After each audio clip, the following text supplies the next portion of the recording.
एक गरीब आदमी था। एक दिन वह राजा के पास गया और बोला, महाराज, मैं आपसे कर्ज मांगने आया हूँ।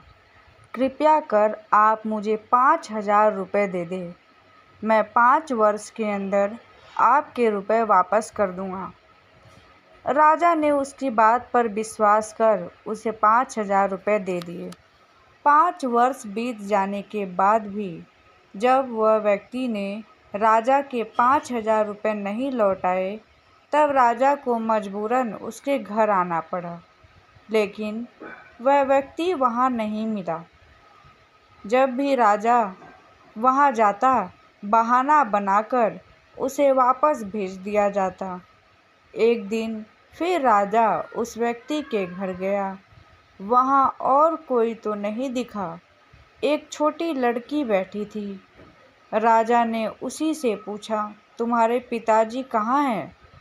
लड़की बोली, पिताजी स्वर्ग का पानी रोकने गए हैं। राजा ने फिर पूछा, तुम्हारा भाई कहाँ है? लड़की बोली, बिना झगड़ा के झगड़ा करने गए हैं।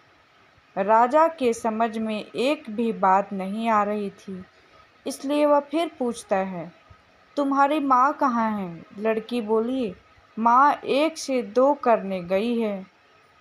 राजा उसके इन ऊल जलूल जवाब से खींच गया। वह गुस्से में पूछता है, और तुम यहाँ बैठी क्या कर रही हो?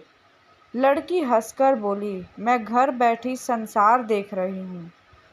राजा समझ गया कि लड़की उसकी किसी भी बात का सीधा जवाब नहीं देगी, इसलिए उसे अब इससे इन बातों का मतलब जानने के लिए प्यार से बतियाना पड़ेगा।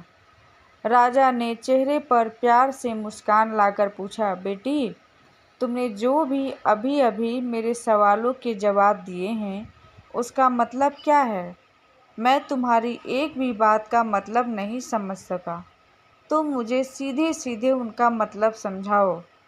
लड़की ने भी मुस्कुरा कर पूछा, अगर मैं सभी बातों का मतलब समझा दूँ तो आप मुझे क्या देंगे?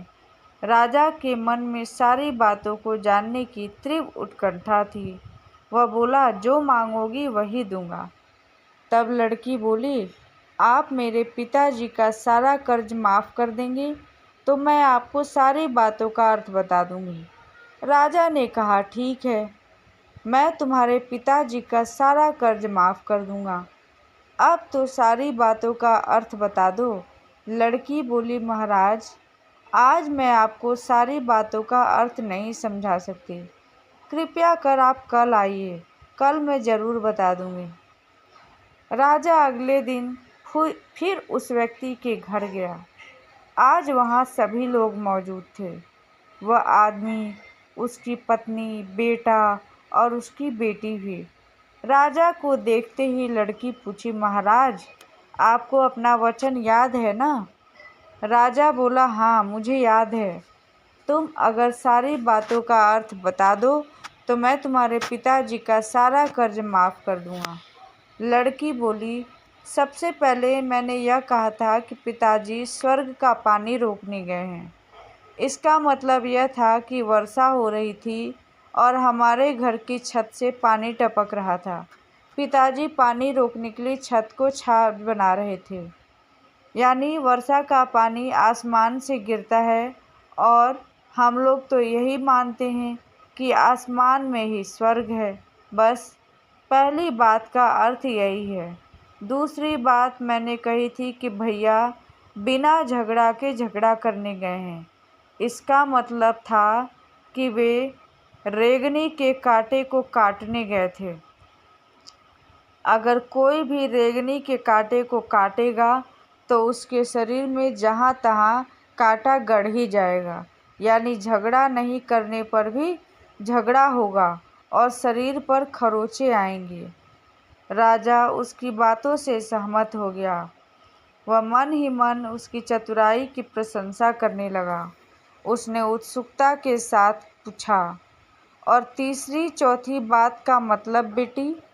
लड़की बोली, महाराज, तीसरी बात मैंने कही थी, माँ 1 से 2 करने गई है। इसका मतलब था कि माँ अरहर दाल को पीसने यानी उसे 1 का 2 करने गई है।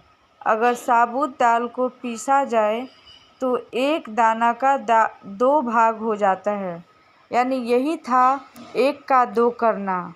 रही चौथी बात, तो उस समय मैं भात बना रही थी और उसमें से एक चावल निकाल कर देख रही थी कि भात पूरी तरह पका है कि नहीं।